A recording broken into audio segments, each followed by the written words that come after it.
Bill and James Fox are meeting with Fife Symington, the governor of Arizona from 1990 to 1997. On June 19, 1997, the governor holds a press conference and promises to investigate the Phoenix Lights event. But then, later that same afternoon, he calls another conference and brings his chief of staff out before the press dressed as an alien. Now, Symington explains his actions. The whole world descended on us. We were just inundated from all over the world, the Peking News Bureau, the BBC, everybody sort of descending on Phoenix about the lights over Phoenix and what was happening. So I got together with my staff and made the decision at that point to do a spoof to try to kind of lighten the atmosphere.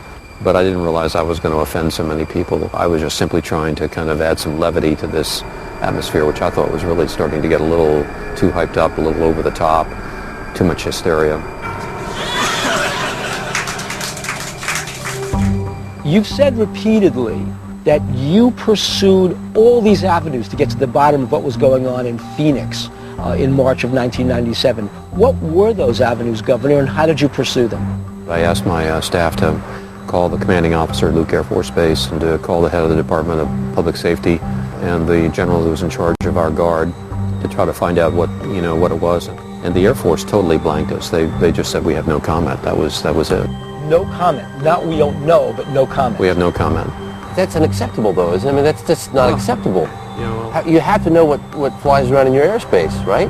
As a governor, you know that no comment means a lot more than we don't know, there's nothing there. Well, I know as a governor, the worst comment that a governor could make is no comment to the press. No comment means there's something to comment about. So for the first time, we found out that the Air Force knew there was something there, but would not talk about it.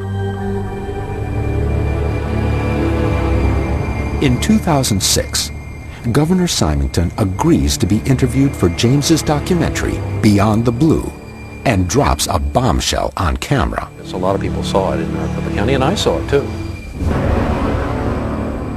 Symington, a pilot and retired Air Force officer, admits that he himself saw the boomerang-shaped craft. Fife, can you describe what exactly you saw on March 13, 1997? I've described it as a delta-shaped craft, but it was a large, dark object, and it was enormous. It was so big it was hard to really determine how fast it was going because it was so large. It was very, very odd, the whole thing. It was kind of had an iridescent quality to it, and it was just astounding. I mean, much bigger than anything I'd ever seen in the air. I realized that I was seeing something that was truly extraordinary. Fife, why did you decide to come forward?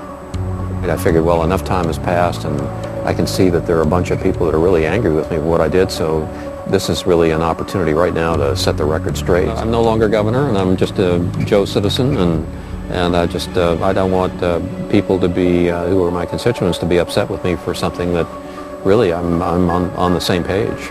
In your opinion, as an Air Force officer, as a pilot, do you think that this craft you saw was military? Do you think the craft you saw might have been extraterrestrial or something along those lines? I've used the word before to describe what I saw as being otherworldly. I just don't believe that it came from anything that we know, on Earth. So you call it extraterrestrial, otherworldly. It was an incredible thing to see, and I just don't know of any earthly explanation for what we saw. I think it's a real craft. I don't think it's an illusion. I think it's a craft that has amazing aerodynamic qualities. I think it's a solid craft, but I think it is our own neutral buoyancy triangular spacecraft.